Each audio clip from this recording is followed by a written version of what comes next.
Our closest stellar neighbor is trying to kill its planets. Just 4.24 light-years away, the nearest star to our Sun, Proxima Centauri looks small and dim and harmless.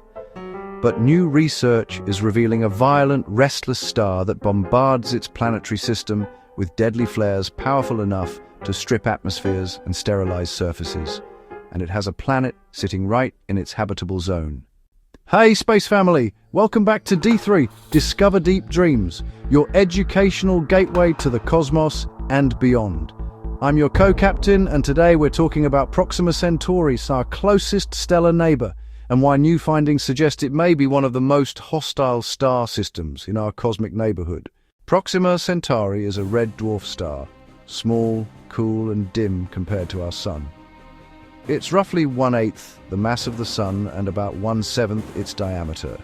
So small that it's completely invisible to the naked eye despite being our closest neighbor. It's part of the Alpha Centauri triple star system, orbiting the two larger Sun-like stars, Alpha Centauri A and B, at an enormous distance. And at 424 light-years away, it's the closest star to Earth, making it the most obvious first destination in any future interstellar mission. Proxima Centauri hosts at least one Earth-sized planet, Proxima b, sitting right in its habitable zone, the zone where liquid water could theoretically exist on a planet's surface. For years that made Proxima b one of the most exciting exoplanet candidates in the search for life beyond Earth.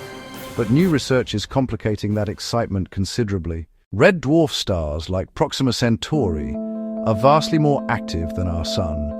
Proxima Centauri's small size and strong magnetic field mean its entire internal structure is likely convective. Unlike the Sun, which has both convective and non-convective layers, the result is a star that is dramatically more prone to flaring.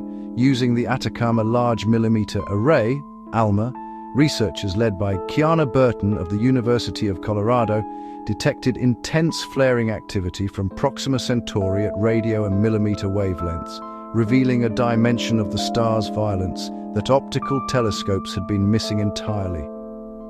These flares range enormously in energy, from relatively minor events to explosions releasing up to 10 million billion times more energy than a typical camera flash, and they happen constantly. The researchers observed 463 individual flares during their observation campaign, following a power law distribution where smaller flares happen frequently and larger ones less often. But even the smaller flares carry significant energy.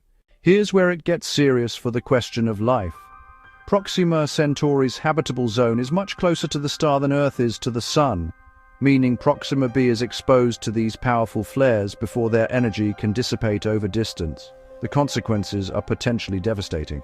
Intense flares release not just light and heat, but streams of high-energy particles called stellar energetic particles.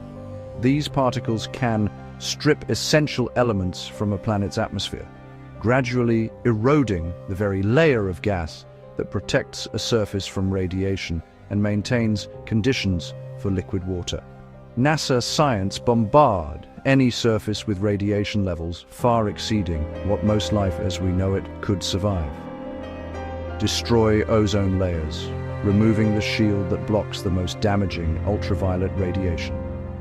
Some research suggests Proxima Centauri releases its most powerful and devastating flares from its poles, which could affect planets differently depending on their orbital orientation.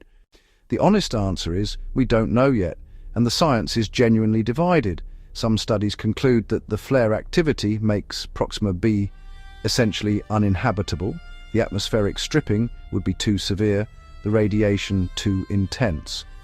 Other research suggests that under certain conditions, if Proxima b has a strong enough magnetic field, if it retained enough atmosphere, if life evolved the ability to survive or shelter from the radiation, habitability might still be possible.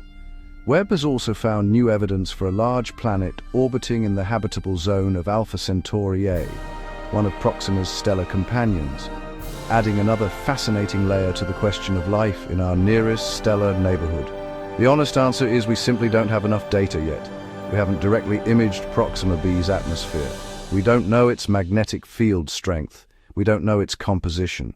What we do know is that Proxima Centauri is far more violent than we once hoped, and that changes the probability calculations for life in a significant way. Our nearest stellar neighbor is restless, violent, and relentless in its assault on its own planetary system. Proxima Centauri reminds us that proximity doesn't mean hospitality. The closest star to Earth is also one of the most actively hostile stellar environments we know of. But science never stops asking questions, and the answer to whether anything survives, or even thrives, in the shadow of those deadly flares is still out there, waiting to be found. If you like space exploration, don't forget to like, subscribe, and ring that notification bell so you never miss a single D3 episode.